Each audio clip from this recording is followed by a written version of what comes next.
Next numerical करते हैं question number 5। A particle of charge -16 into 10⁻⁻16 coulomb. सबसे पहले चार्ज मैंने नोट कर लिया -16 इंटू 10⁻⁻16 कूलम।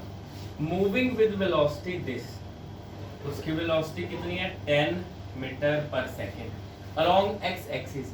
अगर देखो एक्स एक्सिस के अलोंग है तो 10 आई कैप आप लिख सकते हो, 10 आई कैप, इससे पता लगता है एक्स एक्सिस की तरफ है। Enters a region where magnetic field induction is along, magnetic field is along Y axis. मैंने यहाँ बी के साथ देखो ये ऊपर वेक्टर लगाया, वेक्टर क्या होता है जिसका मैग्नीट्यूड भी है डायरेक्शन भी है, दोनों लिख दी। अलोंग वाई था मैंने, जे वाई है ना, magnetic field is along Y की डायरेक्शन देता है जे, मैंने जे लिख दिया। And electric field of magnitude, जो इलेक्ट्रिक फील्ड है इसका मैग्नीट्यूड है 10⁴ इज अलोंग नेगेटिव जेड, तो यहाँ पे लिखा जाएगा -k, नेगेटिव जेड है ना, -k लिख दिया। If the charged particle continue moving along x-axis, अगर आप कहो तो मैं डायग्राम बना भी देता हूँ। देखो ये I x की तरफ पार्टिकल आ रहा है, ये x एक्सिस है, पार्टिकल इस तरफ आ रहा है, ठीक है। ये मेरे पास है y एक्सिस, ये मेरे पास है z एक्सिस, ये z का नेगेटिव दूसरी तरफ, ठीक है।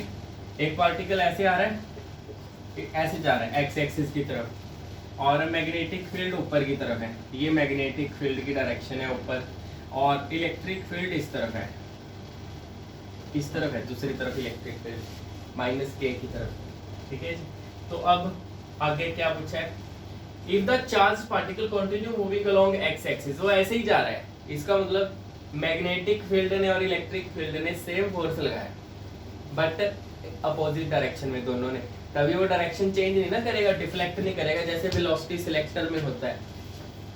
Find the magnitude of B, ये देखो बी का मैग्नीट्यूड मैंने बी लिखा है, हमें पता ही नहीं, मैग्नीट्यूड पता करना है बी का क्या होगा। तो सबसे पहले यहाँ पे हम चेक करेंगे मैग्नेटिक फील्ड कितना फोर्स लगा रही है किस डायरेक्शन में, फिर इलेक्ट्रिक फील्ड कितना फोर्स लगा रही है किस डायरेक्शन। सबसे पहले मैग्नेटिक फोर्स क्या होता है, क्यू वी क्रॉस बी, है ना। क्यू तो देखो ये तो मैग्नीट्यूड है, सिंपल हम चार्ज की वैल्यू लिख रहे हैं इसमें, ठीक है। कितनी है चार्ज की वैल्यू मेरे पास, अगर मैं अभी इसको मान लो क्यू को मैं क्यों लिखूं, अभी मान लो अभी कैलकुलेशन नहीं करता, ठीक है। मैं वी भी अभी कैलकुलेशन नहीं कर रहा, लास्ट में करेंगे कैलकुलेशन। बस वी का मैग्नीट्यूड मैंने वी लिख लिया, वैसे मुझे पता है मैग्नीट्यूड कितना है 10 है, पर सिर्फ वी आई क्रॉस ये बी जे, तो ये मेरे पास आ गया Q B B I cross J. I cross J करके मैंने आपको ये +1 में भी ये चीज बताई थी, यहाँ पे आई, ये जे और ये के, आई क्रॉस जे करेंगे तो क्या आता है, के आता है।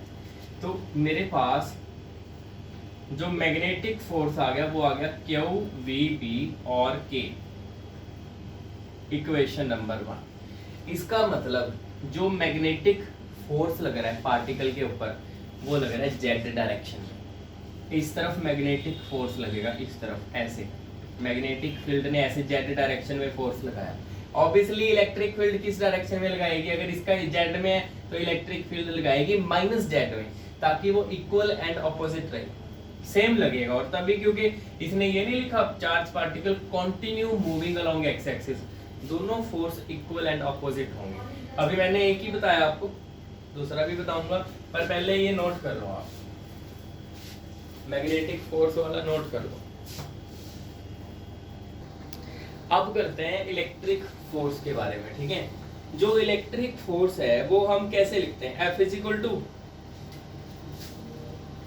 F इलेक्ट्रिक, F = QE, बस इतना लिखा जाता है। क्यू तो स्केलर है, कोई डायरेक्शन नहीं, ऐसे लिख दिया। E ये देखो, मैं अभी वैल्यू नहीं लिखूंगा, वैल्यू एंड में, ठीक है। मैंने E का मैग्नीट्यूड E लिख दिया, वैसे हमें पता ही है, पर डायरेक्शन क्या है, तो इलेक्ट्रिक फोर्स की डायरेक्शन मेरे पास क्या आ गई, माइनस के। बिल्कुल क्लियर है ये, जो इलेक्ट्रिक फोर्स है वो माइनस के में है ऑब्वियसली। ये अगर के में है ना मैग्नेटिक फोर्स, तो जो एफ ई होगा ना इलेक्ट्रिक फील्ड का, वो नेगेटिव डायरेक्शन में ही होगा, तभी ये इक्वल एंड ऑपोजिट है। ठीक है, सो आप लिखोगे as the particle moves along X axis undeflected, particle undeflected क्या है ना, इसका मतलब क्या है, इसका मतलब है कि ये फोर्स इक्वल एंड ऑपोजिट है। जितना इलेक्ट्रिक फील्ड ने लगाया उसका मैग्नीट्यूड उतना ही मैग्नेटिक फील्ड लगाएगी। मैग्नीट्यूड में दोनों बराबर है, डायरेक्शन में क्या है, ऑपोजिट है, वो यहाँ से पता लग रहा है। इसकी डायरेक्शन है के, इसकी माइनस के, वो तो पता लग रहा है, बट ये इक्वल भी होगा क्योंकि पार्टिकल अनडिफ्लेक्टेडली अलोंग एक्स एक्सिस चला गया। जस्ट वैल्यूज पुट करो, बी की हमारे पास, हमें बी कैलकुलेट करना था ना, बी का मैग्नीट्यूड मैग्नेटिक फील्ड का, वो इजीली आ जाएगा। सो एफ ई ये मेरे पास कितना है, क्यू ई, ये मैग्नीट्यूड है, यहाँ पे डायरेक्शन मत लिखना, ठीक है। Q E is equal to F B, ये मेरे पास कितना है, क्यू वी बी। देखो ये क्यू से क्यू कैंसिल, तो बी कितना होगा, electric field by velocity. Electric field इसमें कितनी गिवन है, electric field of magnitude 10⁴, velocity कितनी गिवन है 10। सो मैग्नेटिक फील्ड आपके पास कितनी आ गई 10⁻3। So magnetic field strength is 10⁻3 Tesla. ये हमारा करेक्ट आंसर है, ठीक है जी। डायरेक्शन आपको इसकी पता ही है, अगर आप वेक्टर में लिखना चाहो, ये तो मैग्नीट्यूड है, डायरेक्शन तो गिवन ही है वैसे क्वेश्चन में, वो जरूरत नहीं है वाई एक्सिस के अलावा। क्वेश्चन नंबर 6 करते हैं। A 2 mega electron volt proton is moving perpendicular to uniform magnetic field of 2.5 Tesla. What is magnetic force on proton? आपको पता करना है मैग्नेटिक फोर्स प्रोटॉन पे, क्या फॉर्मूला है, Q V क्रॉस V, है ना, क्योंकि वो परपेंडिकुलर मूव कर रहा है। साइन 90 पे 1, तो कितना आ गया, Q V B, है ना। इसमें से देखो क्या हमारे पास है क्या नहीं है, तभी हमें पता चलेगा क्या करना है। ज्यादातर फिजिक्स के जो न्यूमेरिकल है ना, वो ऐसे किया करो, बीच में लाइन लगाई, बीच में लाइन लगाई एक, है ना, पहले सेकंड पार्ट सॉल्व किया, जो पूछा है, क्या पूछा है, फोर्स। ऐसे मतलब ज्यादा आपको क्लियर नजर आएगा कि इसमें क्या नहीं है। फोर्स पूछा था, मैंने फॉर्मूला लगा लिया, ठीक है। अब स्टार्ट किया, चार्ज, क्या चार्ज होता है प्रोटॉन के ऊपर, हमें पता है कितना चार्ज होता है प्रोटॉन के ऊपर, 1.6 × 10⁻19 पॉजिटिव होता है प्रोटॉन के ऊपर।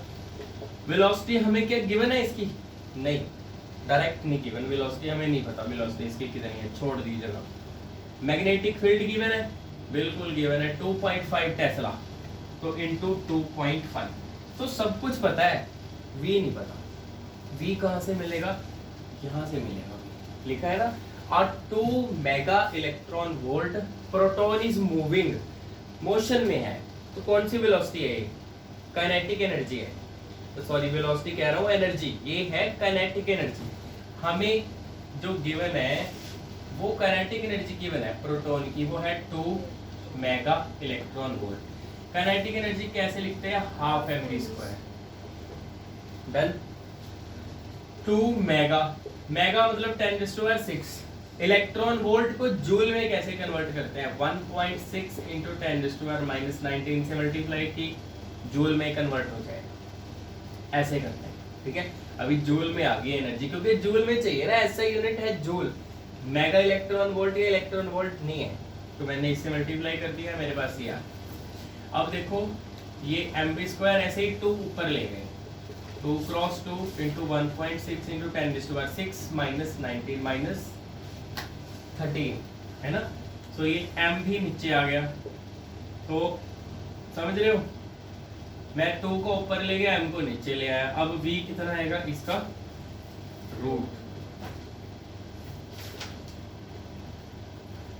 अब मास ऑफ प्रोटॉन क्या होता है 1.67 इंटू 10⁻⁻27 kg। ये आपको पता होना चाहिए।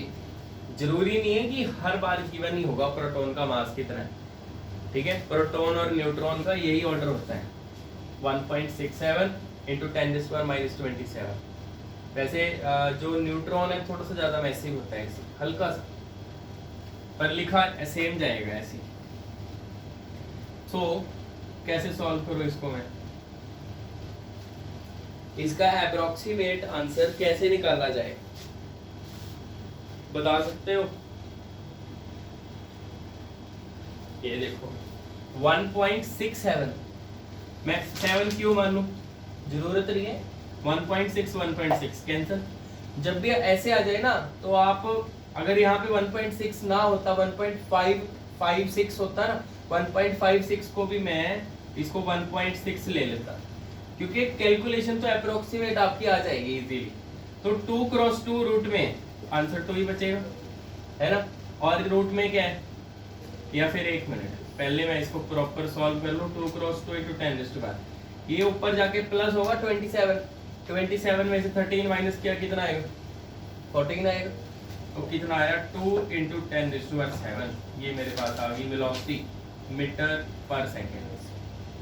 सही है, मैं यहाँ पुट कर दूंगा इसको 2 इंटू 10⁻7। तो कितना आ गया 2.5 इंटू 2, 5 इंटू 1.6 8 इंटू 10⁻, कितने 7 माइनस 19 माइनस 12। सो ये आ गया मेरे पास मैग्नेटिक फोर्स 8 इंटू 10⁻⁻12 न्यूटन। ये आंसर है। ये सिंपल क्वेश्चन था, ठीक है। क्वेश्चन नंबर 7 करते हैं start. Calculate the ratio of radii of the path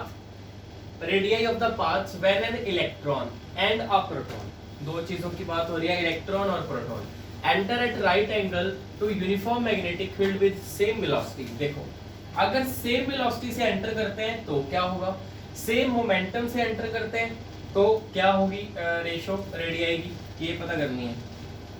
और तीसरा अगर काइनेटिक एनर्जी सेम हो तो क्या हो, ठीक है। देखो सबसे पहले मैं आपको बताऊंगा कि जब कोई चार्ज पार्टिकल 90 डिग्री पे एंटर करता है तो कैसे सर्कल में मूव करता है ना, तो उस केस में जो मैग्नेटिक फील्ड है वो क्या प्रोवाइड करता है, सेंट्रीपिटल मैग्नेटिक क्या आता है, Q V P sine theta होता है, पर साइन 90 आ जाएगा इस केस में, 90 डिग्री में मूव कर रहा है ना।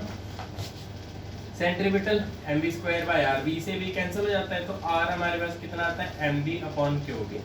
वैसे तो मैं डायरेक्ट लगा सकता था ये, बट मैंने ताकि आपको याद भी आ जाए कैसे, तो सॉल्व भी कर दिया mv/qv, ठीक है। अब देखो फर्स्ट, अगर सेम वेलोसिटी हो दोनों पार्टिकल की, पहला पार्ट अगर सेम वेलोसिटी के साथ एंटर कर रहे हैं तो रेशो देखो, सबसे पहले मैं इलेक्ट्रॉन के लिए लिख रहा हूं, mass of electron, velocity of electron, charge of electron, बस मैग्नेटिक फील्ड तो सेम ही रहेगी। एंड अब मैं लिखूंगा प्रोटॉन के लिए, क्योंकि पहले इलेक्ट्रॉन है फिर प्रोटॉन है, इलेक्ट्रॉन बाय प्रोटॉन पता करना, mass of proton, velocity of proton, charge proton, done. Divide कर दो, रेशियो पता करनी है, करो divide, R E by R P, ये M E V E Q E D. जब आप इसको डिवाइड करोगे रेसिप्रोकल हो जाएगा, ये ऊपर ये नीचे,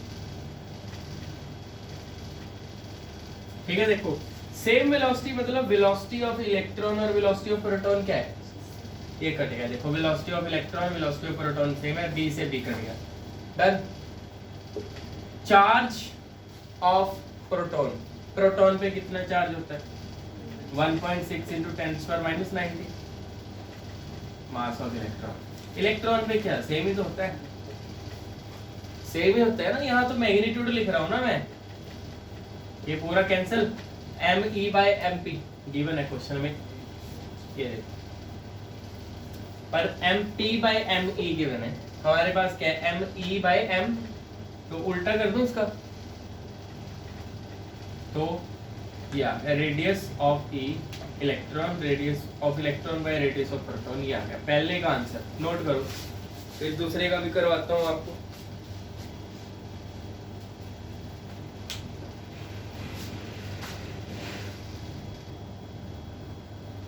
इसका करते हैं सेकंड पार्ट। सेकंड पार्ट क्या है इसका कि अगर सेम मोमेंटम के साथ जाएं, आपने यहां से स्टार्ट करना है, सेम मोमेंटम मतलब मोमेंटम जो इलेक्ट्रॉन का है वही प्रोटॉन का है, ठीक है। मोमेंटम को पी से लिखते हैं ना, जितना इलेक्ट्रॉन का वही प्रोटॉन का। डन। देखो ये तो लिखना ही पड़ेगा, ये तो रेडियस ऑफ इलेक्ट्रॉन ऐसे ही आएगा, यहाँ से रेडियस ऑफ प्रोटॉन यहाँ से सेम आएगा, बट मास इनटू वेलोसिटी क्या होता है, मास इनटू वेलोसिटी मोमेंटम। तो ये मैं यहाँ लिख रहा हूँ, देखो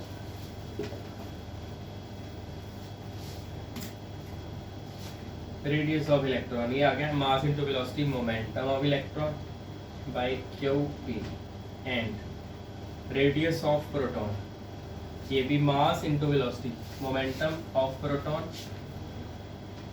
डिवाइडेड बाय दिस। अब आप डिवाइड कर दो,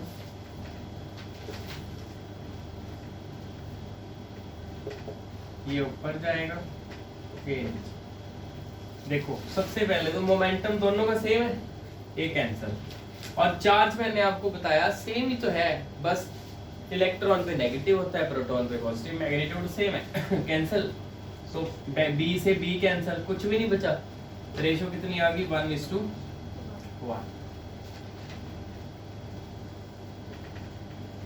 आंसर है। सेकंड पार्ट भी हो गया आपका, थर्ड करते हैं।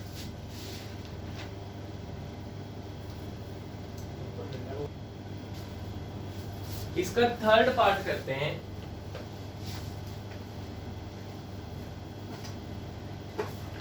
कि अगर काइनेटिक एनर्जी सेम हो, काइनेटिक एनर्जी सेम, ठीक है।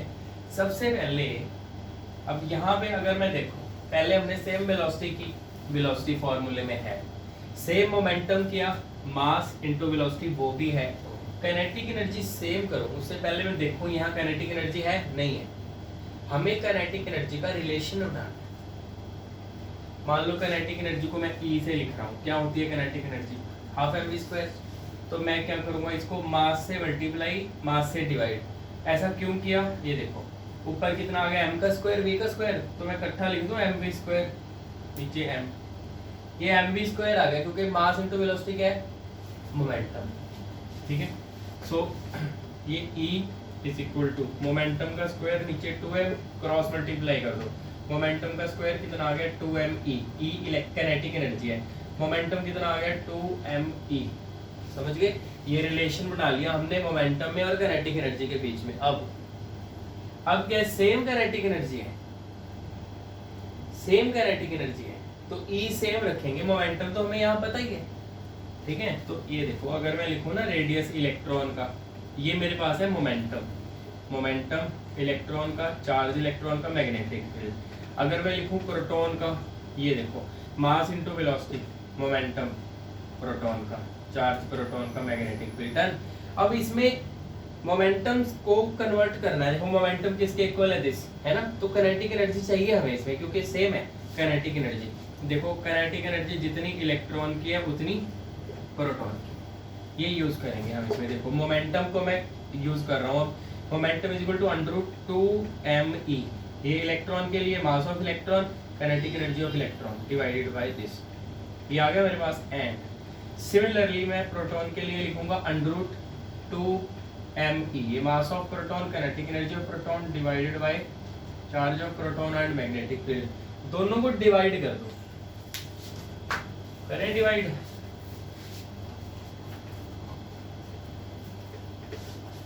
देखो जरा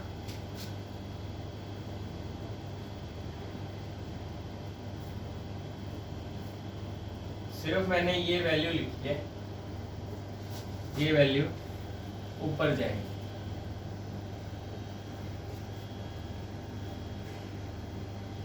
ये देखो चार्ज आपको मैंने पहले बता दिया सेम रहता है, मैग्नेटिक फील्ड सेम। चार्ज का तो प्रोटॉन का पॉजिटिव है, इलेक्ट्रॉन का नेगेटिव है। वैल्यू 1.6 × 10⁻⁹ ये कैंसिल हो गया। इसके ऊपर भी रूट है, इसके ऊपर भी रूट है, पूरे के ऊपर रूट लिख लिया। ऊपर क्या है 2 mass of electron, kinetic energy of electron, नीचे 2 मास of proton, kinetic energy of proton. But given क्या है ये देखो, काइनेटिक एनर्जी सेम है, जितनी इलेक्ट्रॉन की उतनी 2 से 2। पर ये भी तो गिवन है, ये देखो mp/me कितना है ना। तो मैं इसको लिखूंगा देखो, पर ये मेरे पास me/mp है, इसका उल्टा करूंगा मैं 1/this। तो मैं चाहूँ तो इसको यहीं पे छोड़ दूंगा, क्योंकि पॉइंट्स में करने की जरूरत नहीं है, इसको यहीं पे छोड़ दो। 1 का रूट 1 अंडर रूट दिस, ठीक है, ये आंसर है। अब यहाँ पे छोड़ दो इसको, ठीक है जी। तो ये खत्म होता है क्वेश्चन आपका, नोट कर सकते हो। क्वेश्चन नंबर 8 करते हैं। The wires which connect the battery of an automobile to its starting motor, जो मोटर स्टार्ट करती है किसी ऑटोमोबाइल को, ठीक है, to its starting motor carry a current of 300 ampere. इतना करंट है वायर्स में, जो मोटर को बैटरी से कनेक्ट कर रहे हैं। मान लो ये मेरे पास है मोटर, ये मोटर है, ये मोटर को ये वायर्स कनेक्ट कर रही हैं ऐसे बैटरी के साथ, पॉजिटिव नेगेटिव, ये बैटरी है। पर जो करंट है इनमें, मान लो पॉजिटिव टर्मिनल से गया करंट, नेगेटिव टर्मिनल की तरफ आ गया, वो कितना है 300। यहाँ पे भी कितना है 300, ठीक है। What is the force per unit length between the wires if they are 70 centimeter long? दोनों की लेंथ कितनी है 70 सेंटीमीटर एंड 1.5 सेंटीमीटर अपार्ट। इनके बीच में ये डिस्टेंस कितना है 1.5 सेंटीमीटर, 5 लिखा है। इज द फोर्स अट्रैक्टिव और रिपल्सिव? मैंने आपको करवाया था दो कंडक्टर्स के बीच में, इनफाइनाइट कंडक्टर के बीच में फोर्स, जिनके बीच में डिस्टेंस d था और करंट जा रहा था I1 I2। ये अगर करंट सेम डायरेक्शन में होता है अट्रैक्टिव, अपोजिट में होता है रिपल्सिव। ये अपोजिट में है, ये देखो रिपल्सिव है, ठीक है, वो वाली कंडीशन इसमें लगेगी। और जो हम वो फोर्स पता करते हैं वो फोर्स पर यूनिट लेंथ होता है, मतलब 1 मीटर का पता करते हैं। इसमें भी वही कुछ है, फोर्स पर यूनिट लेंथ। तो फोर्स दोनों के बीच में पर यूनिट लेंथ क्या होता है μ0/4π 2I1 I2/d। ये फॉर्मूला होता है 1 मीटर का। आगे जितनी लेंथ की आपको पता करनी है उससे मल्टीप्लाई, जैसे 70 का अगर पता करना होता 70 से मल्टीप्लाई करता, पर इन्होंने पूछा नहीं, इन्होंने पर यूनिट लेंथ पूछा है। तो μ0/4π की वैल्यू 10⁻⁷ 2 I1 करंट कितना है पहले में, ये I1 ये I2 सेम ही है, इसमें कोई चेंज नहीं है, 300, I2 भी 300। डिस्टेंस कितना है 1.5 सेंटीमीटर, बट सेंटीमीटर तो मीटर में नहीं है, ऐसा यूनिट नहीं है ना, इसको मीटर में कन्वर्ट करेंगे, 10⁻⁻2 से मल्टीप्लाई कर दिया, हो गया मीटर में। इसको सॉल्व करेंगे पूरे को, ठीक है जी। सबसे पहले मैंने ये 2 लिखा, ठीक है, या फिर इसको पहले मैं कट करता हूँ, ये 1.5 × 2 कर दूँ अगर मैं, 3 आ जाएगा, 2 0। समझ रहे हो मेरी बात आप? बस ठीक है, ये आ गया। बस इनको मल्टीप्लाई कर दो सबको, 2 2 ज़ा 4, 4 3 ज़ा 12 और इंटू 10⁻, ये -2 ऊपर जाके प्लस हो जाएगा -5। ये कितनी 0 है, 1 2 3 4, कितना है 4 - 5 -1, 1.2 आ गया फोर्स न्यूटन, 1.2 न्यूटन। और अपोजिट डायरेक्शन में है तो क्या होगा रिपल्सिव इन नेचर, समझ गए। ये आ गया force between wires, force per unit length between the wires.